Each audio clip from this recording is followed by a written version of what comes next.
There's not much to do when all I can is thinking about you.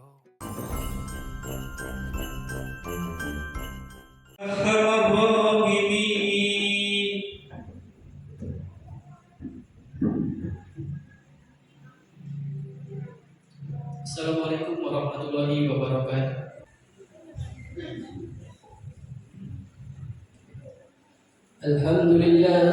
Alhamdulillahil malikil haqqil mubin allazi habana bil imani wal yakin.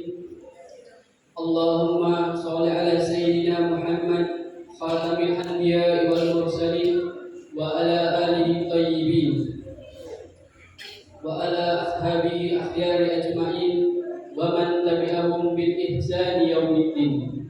Amma ba'd. Fa ya ibadallah usini nafsi wa iyyakum bittaqwallah faqad fazal muttaqun. Wa qala ta'ala ya ayyuhalladzina amanu taqullaha haqqa tuqatih wa la tamutunna illa wa antum muslimun. Shadaqallahul azim. Hadirin salat Jumat yang berbahagia, pada hari ini kita bertemu lagi dengan hari Jumat dengan segala rahmat Allah Subhanahu wa taala. Dan insya Allah tanpa kurang segala sesuatu pun. Salawat serta salam tak henti-hentinya kita haturkan kepada junjungan kita Nabi Agung Muhammad sallallahu alaihi wasallam. Pada judul Jumat pada kali ini yaitu golongan orang-orang yang mati dalam keadaan su'ul khatimah. Su'ul khatimah adalah mati dalam keadaan yang tidak baik, atau sering disebut dengan mati dalam keadaan buruk.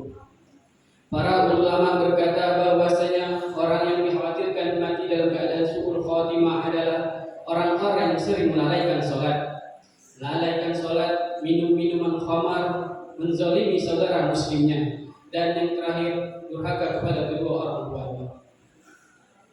Hadirin salat Jumat hafizakumullah. Golongan pertama adalah golongan orang-orang yang melalaikan sholat. Sholat adalah amal ibadah pertama yang nantinya akan dihisab oleh Allah Subhanahu wa taala di akhirat kelak. Sebagaimana telah dijelaskan dalam hadis Nabi Muhammad sallallahu alaihi wasallam yang artinya, sesungguhnya amal pertama kali yang dihisab oleh Allah Subhanahu wa taala adalah sholat. Dan jika sholatnya bagus, maka ia telah berhasil dan beruntung. Dan jika sholatnya buruk, maka ia sangatlah rugi. Hadis riwayat Tirmizi. Oleh karena itu, kita diperkenankan untuk selalu menjaga sholat, baiknya sholat 5 waktu. Terlebih lagi dalam melaksanakan sholat terdiri beberapa kebaikan. Yang pertama ada keringanan, di mana keringanan itu jika tidak bisa melaksanakan sholat dengan berdiri, maka kita bisa melaksanakan sholat dengan duduk. Jika kita tidak bisa duduk, maka laksanakanlah sholat dengan berbaring. Jika berbaring pun tidak mampu untuk melaksanakan sholat, maka laksanakanlah sholat dengan isyarat mengedipkan mata. Sholat adalah amal ibadah yang dapat menjauhkan kita dari api neraka. Maka barang siapa yang ibadah sholatnya sangat buruk, dikhawatirkan nanti hidupnya berakhir dengan su'ul khatimah. Hadirin salat Jumat hafizakumullah. Golongan kedua adalah golongan orang-orang yang suka minum minuman keras. Minum minuman keras hukumnya haram. Hal ini telah dijelaskan dari hadis Nabi Muhammad sallallahu alaihi wasallam yang artinya semua yang memabukkan itu dah haram, dan semua yang memabukkan itu dah khamar, dan khamar hukumnya haram. Hadis riwayat Muslim. Para pencandu minuman keras tidak hanya membahayakan kesehatannya diri sendiri, namun juga membahayakan kehidupan orang lain. Sering kita dengar bahwasanya ada orang tewas ditikam oleh orang yang sedang mabuk. Sering juga kita baca di YouTube, di media-media sosial bahwasanya terdapat kecelakaan karena supir yang sedang mabuk. Kesehatan mental manusia juga tidak hanya karena minum minuman keras. Ada juga yang sering disebut dengan narkoba. Narkoba juga dapat merusak mental manusia. Hukum mengkonsumsi narkoba juga haram, sama sepertinya minum minuman keras. Maka barang siapa yang tidak bisa berhenti dari mengkonsumsi minuman keras, maka ia akan dikhawatirkan masuk ke dalam golongan orang-orang yang mati dalam keadaan su'ul khatimah. Na'udzubillah min dzalik. Jamaah salat Jumat yang berbahagia, golongan yang ketiga adalah mereka yang durhaka kepada kedua orang tua. Durhaka kepada kedua orang tua hukumnya haram dan termasuk salah satu dosa besar. Hal ini sebagaimana dijelaskan dalam hadis Nabi Muhammad SAW yang diriwayatkan oleh Anas bin Malik, yang artinya Rasulullah SAW ditanya tentang dosa-dosa besar. Lalu ia menjawab, dosa-dosa besar adalah mendurhaka kepada kedua orang tua, menyekutukan Allah, membunuh dan memberikan kesaksian yang palsu.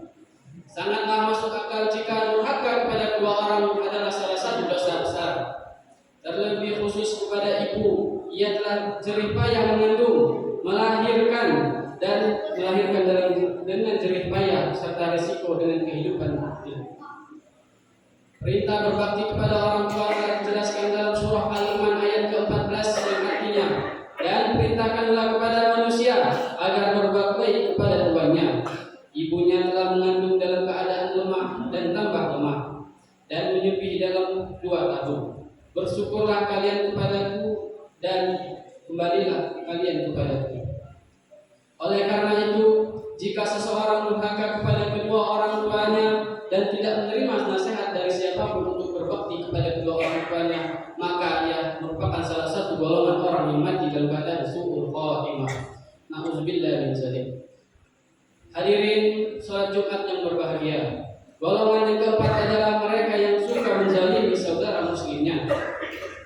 Allah Subhanahu wa taala sangat memperhitungkan perbuatan zalim yang sering seseorang terhadap seorang lainnya, apalagi sesama muslim. Hal ini sebagaimana ditegaskan dalam hadis marfu yang diriwayatkan oleh Anas bin Malik, yang artinya, adapun kezaliman yang tidak akan dibiarkan oleh Allah Subhanahu wa taala adalah kezaliman manusia kepada manusia yang lainnya.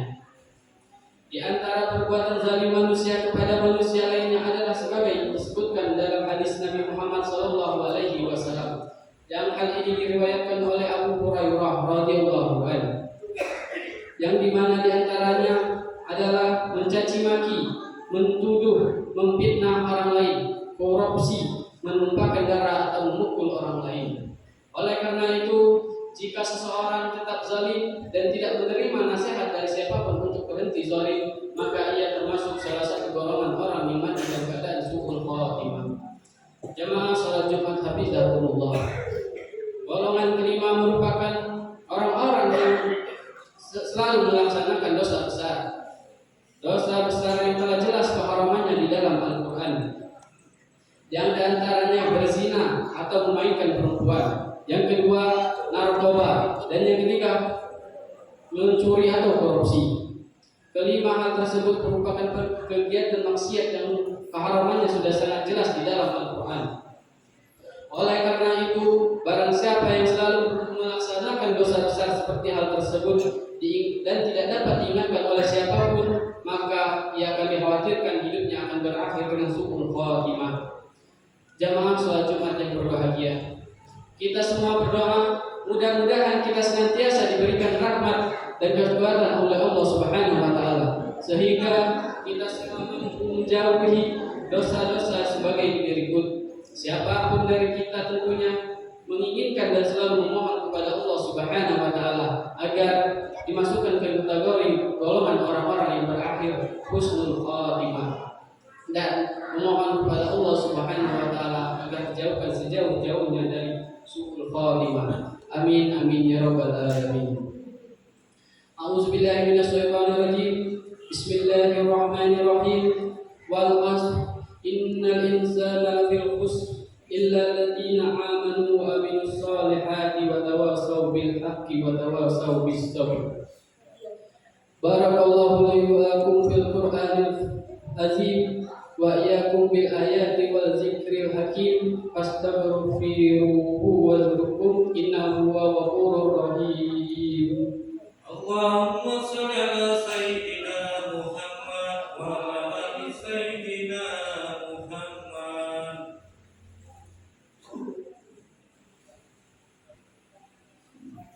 Alhamdulillah nahmaduhu wa nasta'inuhu wa nastaghfiruhu wa na'udzu billahi min shururi anfusina wa min sayyi'ati a'malina.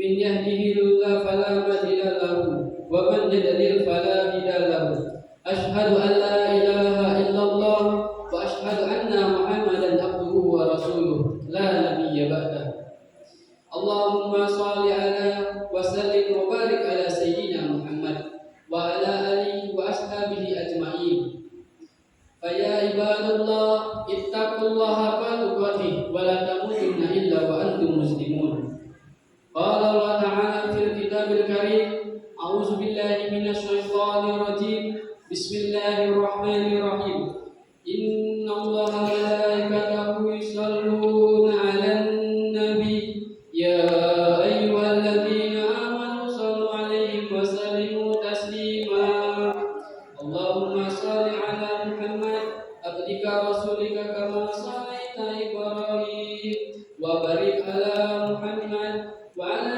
آل محمد كما باركت على إبراهيم وعلى آل إبراهيم في العالمين إنك حميد مجيد اللهم اغفر للمؤمنين والمؤمنات والمسلمين والمسلمات الأحياء منهم الأموات اللهم إنا نسألك سلامة في الدين وعافية في الجسد وزيادة في العلم وبركة في الرزق وتوبة قبل الموت ورحمة عند الموت اللهم هون علينا في سكرات الموت والنجاة من النار وعفو عند الحساب ربنا آتنا في الدنيا حسنة وفي الآخرة حسنة وقنا عذاب النار عباد الله إن الله يأمرنا بالعدل والإحسان وإيتاء ذي القربى وينهى عن الفحشاء والمنكر والبغي يعظكم لعلكم تذكرون واذكروا الله العظيم يذكركم